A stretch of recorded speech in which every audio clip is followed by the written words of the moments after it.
desequilíbrio. Vamos falar isso juntos? Diga, desequilíbrio. Bom, o dicionário diz que desequilíbrio é a falta ou a perda de equilíbrio, é imperfeição das condições normais. Desequilíbrio também é definido como instabilidade, oscilação, desarmonia, descontrole. Desequilíbrio é quando uma coisa está pendendo mais para um lado do que para o outro. E daí a vida começa a ficar desequilibrada em alguma área da nossa vida. E não se engane, eu já vi pessoas, casamentos, vida profissional, ministérios serem destruídos, porque o diabo foi capaz de imprimir numa área da vida da pessoa um desequilíbrio. Às vezes a pessoa em outras áreas estava andando com Deus, estava tudo certo, mas uma área da vida da pessoa, Satanás conseguiu imprimir de alguma forma desequilíbrio, e de repente a pessoa começou a ficar esgotada, isso começa a afetar outras áreas, isso começa a afetar as pessoas que estão à volta, e às vezes a gente precisa de um Jetro para aparecer para a gente e dizer o seguinte: o que você está fazendo não é bom, o que você está fazendo não é legal, você está acabando com você, e você está acabando com as pessoas à sua volta. Você está desequilibrado, você precisa equilibrar as coisas. Olha o que Paulo escreveu a Timóteo, 2 Timóteo, capítulo 1, verso 7. Pois Deus não nos deu espírito de covardia, em outra versão diz espírito de medo, mas olha o espírito que Deus nos deu. Ele continua: mas de poder, de amor e de equilíbrio. Então, o espírito que Deus nos deu é um espírito de poder, de amor e de equilíbrio. Em outra versão diz moderação. Moderação. E é interessante, gente, como a nossa carne,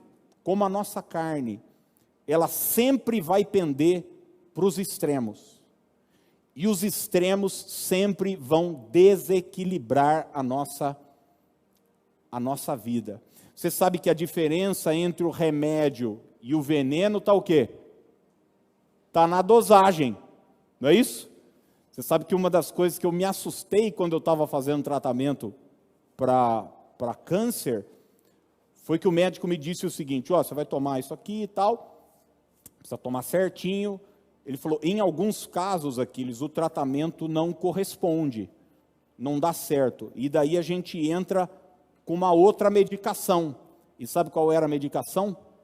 Arsênico.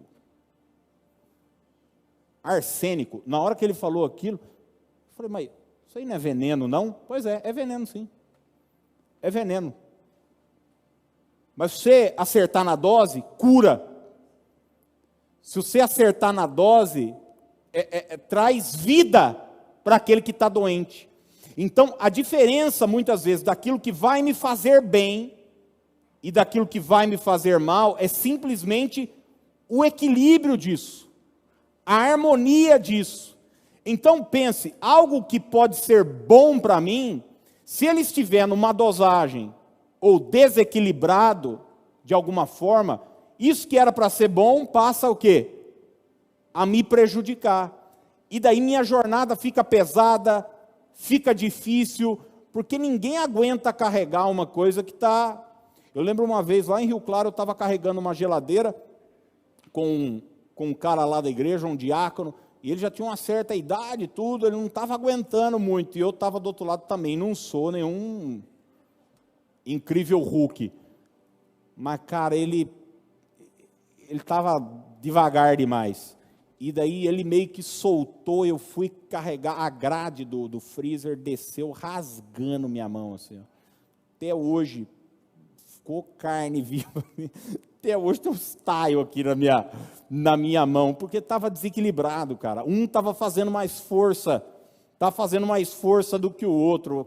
Aquele cara que estava ali para ajudar, acabou de alguma forma me atrapalhando. Eu quero citar algumas áreas da nossa vida e alguns fatores da nossa vida que são bons, mas pode se tornar extremamente nocivo se a gente não entender essa questão chamada equilíbrio na nossa vida. E a primeira coisa que eu quero citar é uma coisa que eu tenho visto muito hoje na nossa sociedade, é o cuidado com a saúde. Aí você diz o seguinte: poxa, Aquiles, mas peraí, cuidar da saúde é bom. Exatamente. A Bíblia diz que nós somos templo do Espírito, tem até base bíblica para isso. Você ter uma boa alimentação é bom ou não? É excelente. Você fazer exercício é bom ou não? Você se informar sobre isso é bom? É maravilhoso.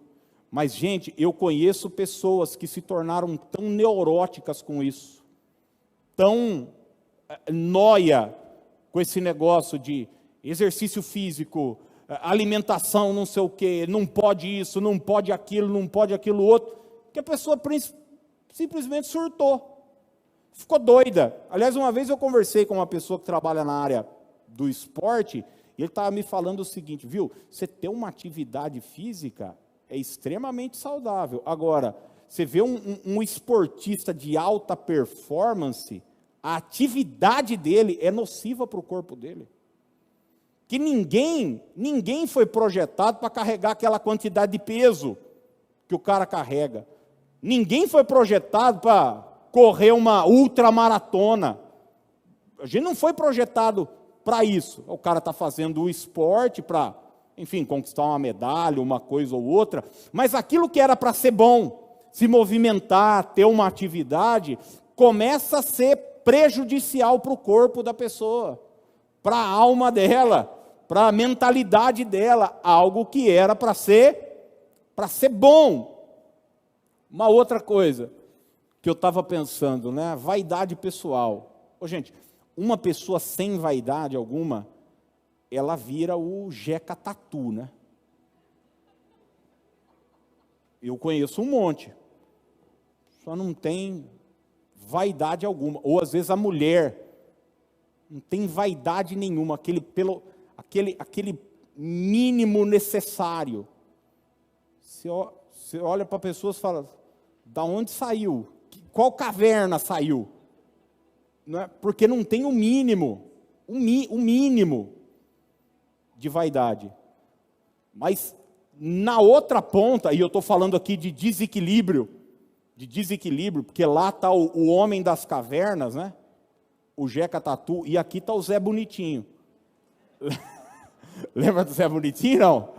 Zé Bonitinho, mas Zé Bonitinho é tudo engomadinho, é tudo não sei o que lá, e está tudo gelzinho, tem que estar não sei o que e tal. Estou falando contra gel, não de inveja não, viu, gente? Já usei muito gel na minha vida e agora já tem um tempo que eu não uso mais. Gasto dinheiro com essas bobagens, não. Estou dizendo isso. Às vezes, como eu disse, a mulher, uma não tem nada de vaidade. Está errado. E a outra é extremamente vaidosa. Extremamente vaidosa. Fica 3 horas para trocar de roupa.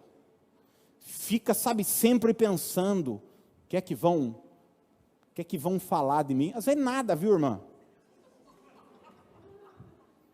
Não é nada. Sai, bota uma roupa que esteja cobrindo aí, uma roupa boa, legal, não precisa ter marcas maravilhosas.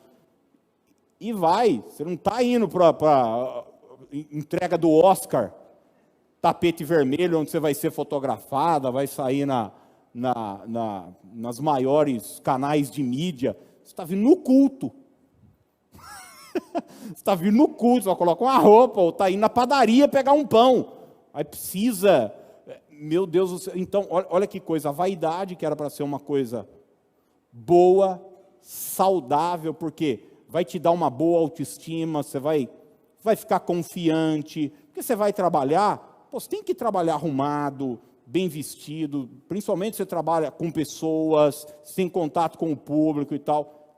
É natural, é natural. Mas daí a nossa carne diz o seguinte: ah, então não é para ser vaidoso? Da pessoa já não passa mais Gilete no sovaco.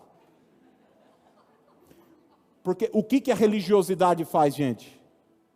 Muitas igrejas, para combater essa vaidade desenfreada, que é errado, que é pecado mesmo. Sabe, essas mulheradas que só quer mostrar o corpo, que fica botando foto de fio dental na praia e diz: entrega o teu caminho ao Senhor, confia nele, o mais ele fará. Que história é essa? Bota foto do seu traseiro com um versículo bíblico. Escreve outra coisa, pô. Não é isso que você... Não é mensagem de paz que você está querendo passar. Você está querendo: me desejem, me olhem, me isso, me aquilo. Daí, isso está errado. Isso é pecado. Isso é pecado. Daí, para contrabalancear, parece a igreja e diz o seguinte: não pode mais vestir biquíni, não pode mais ter maiô, não pode mais... Eu participei de acampamento, gente, onde as meninas da igreja tinham que entrar na piscina de camiseta. Eu olho para trás hoje e falo: cara, eu tenho que ser maiô, camiseta, short, quase que burca. O Islã já tomou conta da mocidade da igreja antigamente. Por quê? Mas é para combater aquele outro extremo. Eu não estou dizendo que a pessoa aqui desse lado, ela é má, quer o mal das pessoas. Não, ela quer o bem das pessoas. Ela está querendo, de fato, sabe, controlar a coisa, mas pende para o desequilíbrio. E acaba indo... Eu me lembro uma pessoa, já contei aqui, e falo, inclusive, que era uma pessoa muito próxima. Ela foi para uma igreja e ela era extremamente vaidosa. E daí a igreja proibia tudo. E de repente essa moça, que era bonita, ficou assim, gente, horrível mesmo. Perdeu completamente a vaidade, não ia no cabeleireiro, mas assim, a coisa estava difícil mesmo, se vestindo mal, não passava nada na cara, uma maquiagem, nada, zero, nada. Aí ficou lá: não, porque serviu ao Senhor, porque o Senhor é santidade e é vida com Deus e tal, e não sei o quê. Pendeu para o outro lado. Daí eu me lembro do dia que ela saiu da igreja. Que ela namorava uma pessoa, daí romperam o namoro, e falaram: não vou também mais nessa igreja, não sei o quê. Daí eu encontrei com a pessoa a primeira vez. Cara, ela estava com um shorts que parecia uma calcinha, shorts jeans, já com as unhas todas vermelhas, o batom mais vermelho, nada contra batom vermelho e nem unha vermelha, gente. Eu estou dizendo, olha o que a carne faz com a pessoa. Entende o que eu estou dizendo ou não? Não estou falando contra, gente, shorts e nem batom e nem essas coisas. Eu estou dizendo que o desequilíbrio acaba com a nossa vida. Acaba com a nossa vida. E algo bom, que é o autocuidado, que é você se cuidar, se sentir bonita, se sentir... Se é solteira, poxa, vou me vestir legal quero encontrar alguém, ou se você é um homem também e quer encontrar uma moça, vou andar direitinho, arrumado, para encontrar alguém. Não tem nada de errado nisso, mas cuidado com os extremos. Eu vejo pessoas, por exemplo, que fazem de um hobby, gente. Hobby é uma coisa boa, eu acho que é saudável todo mundo ter uma atividade que ela goste, seja correr, seja andar de moto, seja jogar tênis, seja nadar, jogar futebol, sinuca. O que mais que tem aí? Tem mais nada. Tocar, cantar, jogar dama, xadrez, brincar no Candy Crush. Esse é o meu.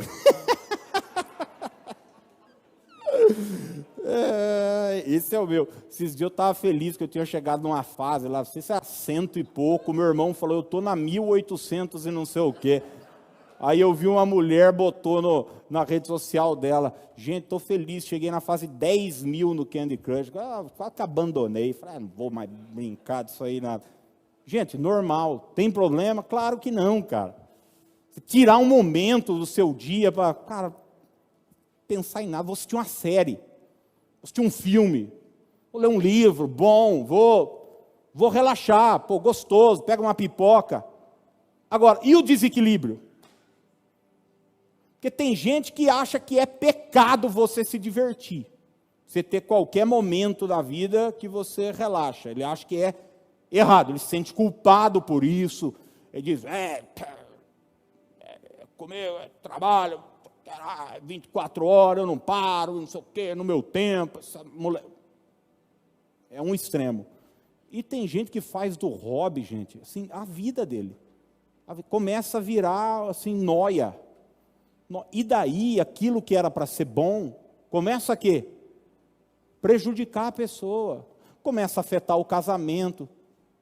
A pessoa não presta mais atenção no que o marido fala, no que a esposa fala. Porque, hora da minha novela. Grey's Anatomy. Acho que Deus está falando aqui, hein, com algumas pessoas. Grey's Anatomy é das irmãs, né? Das irmãs. Não. É uma hora sagrada para mim. Cara, cuidado. Eu já vi gente se endividar por causa de bicicleta, pô. Era o hobby, era para ser uma coisa saudável, andar de bicicleta. Mas daí tem que comprar as roupinhas de não sei o quê. Uma vez encontrei um cara da igreja com roupa de bicicleta. Falei, sei não, hein, campeão. Minha terra, isso aí tem outro nome, hein?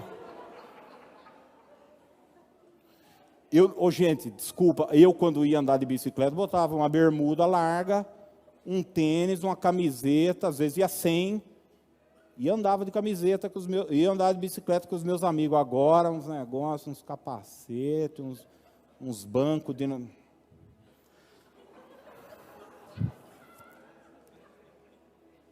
Bom, você faz o que você quiser. Eu não tô, eu tô aqui para dizer que os excessos, cara, os excessos prejudicam. E uma coisa que era para você distrair, você está gastando uma fortuna, se endividando, bicho. Tem gente que se endivida por causa de moto, por causa de bicicleta, por causa de... Preciso comprar uma raquete nova. Vai, André Agassi, vai. Vai. Preciso, não sei o quê, uma chuteira nova. Vai, Neymar, vai. Vai, perna de pau, quero andar com... Nossa, aqui é couro de canguru, vai para a Austrália, vai. Gente, desequilíbrio. O problema não é ter hobby, o problema não é andar de bicicleta, o problema não é andar de moto, o problema, cara, é você ficar tão noiado com o negócio, que você acaba afastando os seus amigos. Você só conversa disso. Você já viu que tem gente quando às vezes, o cara, sei lá, começou a andar de moto, o cara só fala de moto. Mas fala, não quero conversar disso aí, não. Eu, por exemplo, eu tenho até raiva de moto. Só quero que os motoqueiros entreguem a pizza em casa, só, na hora. Preferência rápido, né? Porque eu não ligo. Bobagem. Então, daí a pessoa só fala de um assunto, só fala daquilo lá. Desequilíbrio. Minha mulher aguenta mais ouvir ronco de nada, de moto. Enfim, seja lá o que for. Vida financeira. Gente, você sabe que o dinheiro é um Deus. O dinheiro é um Deus, é uma potestade. Jesus disse, você não pode servir a dois senhores, ou você serve a Deus, ou você serve ao quê? A Mamon. Ele não falou o diabo, ele falou as riquezas. Então, existe uma questão espiritual quando o assunto é dinheiro. Uma vez eu conversei com uma pessoa, e ela falou, pastor, estou na igreja, acredito em tudo e tal, e não sei o que. Ela falou, mas essa área, eu não gosto nem que fale, eu não quero. E eu falei para ela, eu entendo perfeitamente o que você está dizendo, porque o dinheiro é um Deus, e quando a gente fala do Deus da gente, a gente se incomoda. Quando falam do Deus da gente, a gente se incomoda. Eu não gosto, eu me sinto incomodado se alguém falar mal de Jesus, se alguém escarnecer de Jesus. E às vezes existem pessoas, por exemplo, no momento da oferta, do dízimo, elas se sentem até ofendidas. Por quê? Porque são os extremos, gente. E tem muita gente que é assim, ou ela vai para o extremo da avareza, ou ela vai para o extremo de ser perdulário com o dinheiro, sabe? De ser gastador, sem consequência, sem nada. Vive como se não houvesse amanhã. Tem um amigo aqui da igreja, uma vez ele falou, cara, eu tenho um tio, mora em outra cidade, ele tem uma boa condição de vida. Uma vez eu entrei no banheiro dele, tinha fio dental amarrado, pendurado num negocinho assim no banheiro, e disse que ele perguntou, ele falou, não, porque depois que a gente usa, a gente lava e deixa, porque dá para reaproveitar.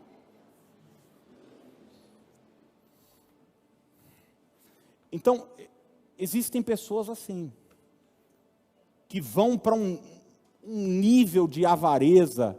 Ontem eu estava comprando uns negócios com a Dani no mercado, e a Dani pegou aquele, eu me lembrei porque eu gostava, amava, de Mix Vigor. Não sei se você se lembra disso. É um negócio, é um iogurte com sucrilhos. Tem um negocinho de sucrilhos. E eu morei com uns tios meus, que, cara, atravessa o Oceano Atlântico com um sonrisal na mão e chega intacto do outro lado. É uma coisa assim, cara, é miserê total. E eu lembro que eu gostava desse Mix Vigor, eu falava, não, você tem que comprar o pote grande e o pacotão de sucrilhos, porque faça as contas. Eu lembro da minha tia fazendo a conta, quanto dava em ml do Mix Vigor.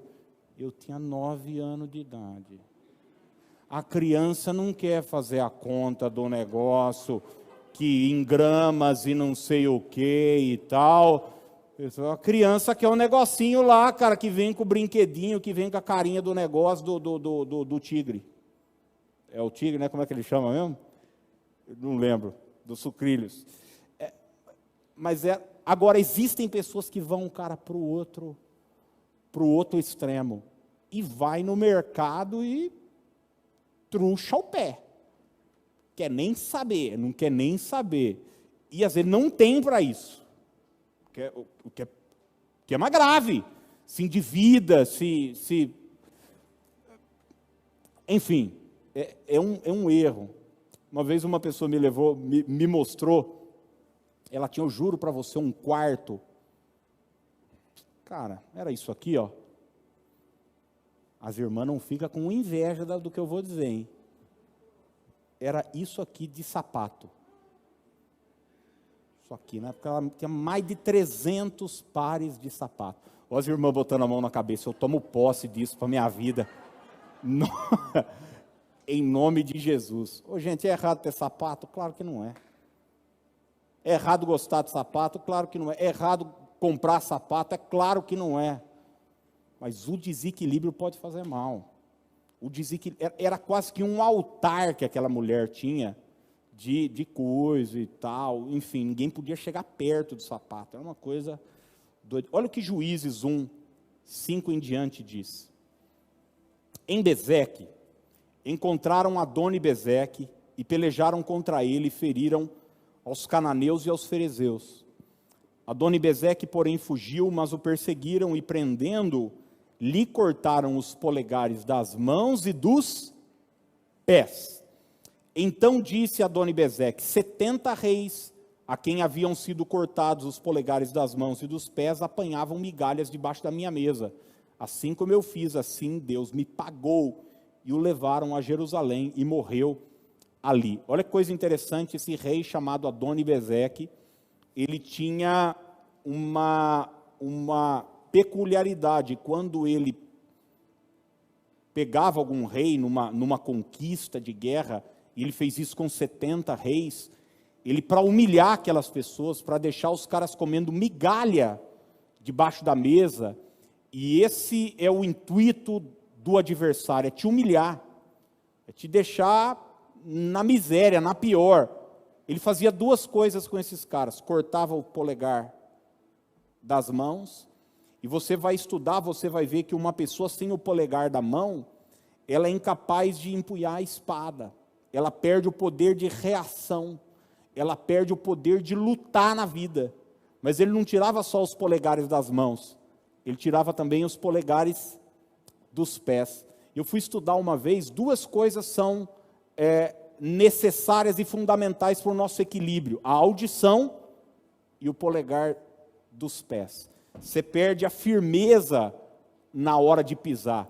O diabo quer imprimir desequilíbrio na nossa vida. E quando ele desequilibra a nossa vida, ele nos humilha. Quantas pessoas estão sendo humilhadas hoje na vida econômica, por exemplo, porque foram desequilibradas? Não consegue gastar menos do que ganha. Tem um comichão. A pessoa sente uma tristeza, que é normal. Às vezes um dia você acorda, aqui que você fica? Você fala, nossa, hoje eu não estou bom. Só vai para o shopping. Pega o cartão e arrebenta. Daí na hora que passa pela loja, na hora que sai da loja com a sacola, sai, sabe como? Com culpa. Porque sabe que não deveria ter comprado. Que foi só uma fuga para aquele mal-estar que ela sentiu. Tem gente que faz isso com comida, tem gente que faz isso com pornografia, tem gente que faz isso com tantas outras áreas, tem gente que vai fazer isso com droga, com cocaína, com pinga, com seja lá o que for. A questão é que nós precisamos proteger esse polegar aqui do texto e viver uma vida equilibrada, inclusive espiritualmente, gente. Na vida espiritual. Por exemplo, servir a Deus, estar na igreja, ler a Bíblia, orar, jejuar, estar na casa de Deus, uma coisa maravilhosa, prazerosa, mas quanta gente faz disso? Cara, um desequilíbrio para a vida. E, não, a pessoa quer morar na igreja, que 24 eu já vi pastores, amigos, perderem a família, por conta do ministério. Não vale a pena, quando você vê que está pendendo muito para um lado. Às vezes levam a vida espiritual, é o seguinte, de um lado estão os legalistas, que é aquela coisa, né? Ferro e fogo, como os fariseus eram na época de Jesus. E do outro lado, tem até uma expressão aqui, teológica, estão os supralapsarianos. Já ouviu essa palavra, não? É aquele cara da graça irresistível, assim, eu posso fazer o que eu quiser, está de boa, a cruz me libertou, é festa, e o outro não pode fazer nada, nós temos que viver uma vida e tal, e difícil, é só proibição, é só o que não pode, é só legalismo, é só isso, é só aquilo. Mas ao invés de achar um ponto de equilíbrio, não, a pessoa vai para o outro extremo. É interessante o posicionamento de Jesus com os fariseus. E uma vez Jesus encontrou os fariseus, porque assim, os fariseus, eles seguiam regras que estavam no Antigo Testamento, e eles iam até além daquelas regras que Deus havia estabelecido. Por exemplo, a questão do dízimo. Gente, o dízimo é uma coisa boa, é uma coisa bíblica, está lá. Mas e Jesus conversou uma vez com os fariseus, e olha o que ele falou, Mateus 23, o seguinte: ai de vós, escribas e fariseus, hipócritas, porque dais o dízimo da hortelã, do endro e do cominho, e tendes negligenciado os preceitos, o quê? Mais importantes da lei: a justiça, a misericórdia e a fé. Daí tem muita gente que diz o seguinte, então, é para esquecer essa coisa, esquece a lei, esquece tudo isso, e agora olha o que Jesus fala, gente, olha o equilíbrio, a sensatez de Jesus. Devíeis, porém, fazer estas coisas sem omitir aquelas. Não pende para o outro lado da balança, que às vezes a pessoa fala, então não pode, então... Aí corre para o outro lado, é a questão do trabalho, né? De um lado você tem o preguiçoso, o cara que não quer fazer nada, e do outro lado tem o workaholic, né? O cara que quer se matar, quer trabalhar e não consegue nem usufruir daquilo que conquistou. Eu termino perguntando para você, será que tem alguma área na sua vida que está desequilibrada? Sabe, isso muitas vezes ele vem como sinal quando um pensamento se tornou muito fixo na nossa mente. Na nossa mente. Você só pensa nisso, só pensa em trabalhar, só pensa no seu hobby, só pensa no seu corpo, só pensa, sei lá, em dinheiro o tempo todo, só pensa em política.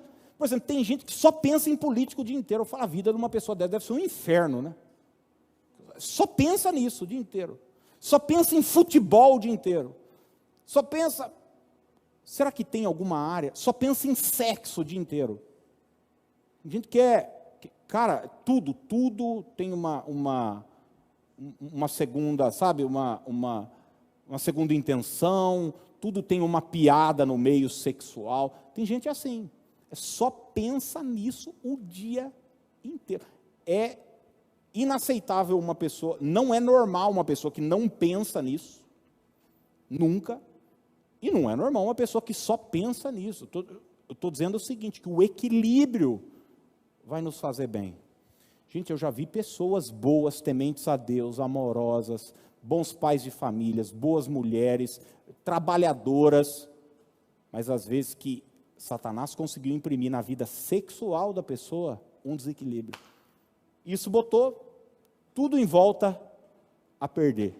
Ou nessa questão do consumismo, gasta muito, colocou tudo em volta a perder. Às vezes o temperamento, a pessoa é muito esquentada.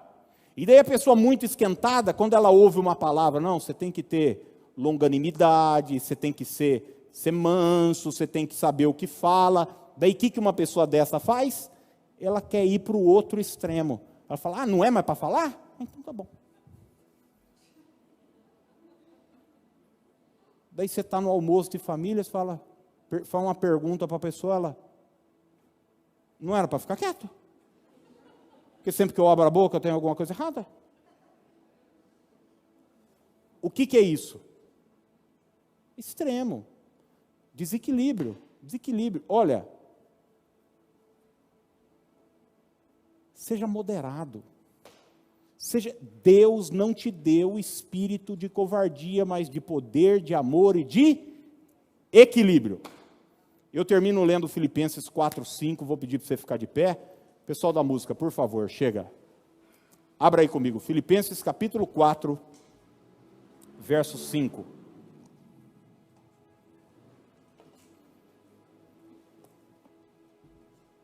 Qual é a área da sua vida que está desequilibrada? Talvez você diz, poxa pastor, está pendendo mais para esse lado do que para o outro, tá? Vida econômica, às vezes as relações, às vezes um hobby, às vezes essa coisa mesmo de só se preocupar com a estética. Gente, eu já vi gente que virou, bom, vocês viram, o Ken humano. Você acha que o Ken humano, ele um dia acordou e falou o seguinte, eu serei o Ken humano? Não, ele foi, sabe, ele perdeu a mão. O cara foi ficando desequilibrado. Michael Jackson, gente, eu era fã do Michael Jackson, bicho. O cara ficou desequilibrado. Filipenses 4:5 diz, seja a vossa moderação conhecida de todos os homens, perto está o Senhor. Seja o que? A vossa moderação. Vida de equilíbrio. Trabalhe, tenha moderação. Se divirta, tenha moderação. tenha moderação, tenha suas vaidades, seus hobbies, tenha moderação. Se você permitir que Satanás imprima desequilíbrio em uma dessas áreas da sua vida, ou em qualquer área da sua vida, isso vai tornar a sua vida pesada, difícil de caminhar, e não é isso que Deus tem para você. Ele disse: o meu fardo é leve e o meu jugo é suave. Eu venho hoje como um Jetro dizer para você: o que você está fazendo não é bom, não é bom, não é bom. Lá na frente, isso vai trazer consequências ruins, difíceis, e é hora de acertar hoje. É hora de pegar esse peso do desequilíbrio e deixar hoje na presença de Deus, em nome de Jesus.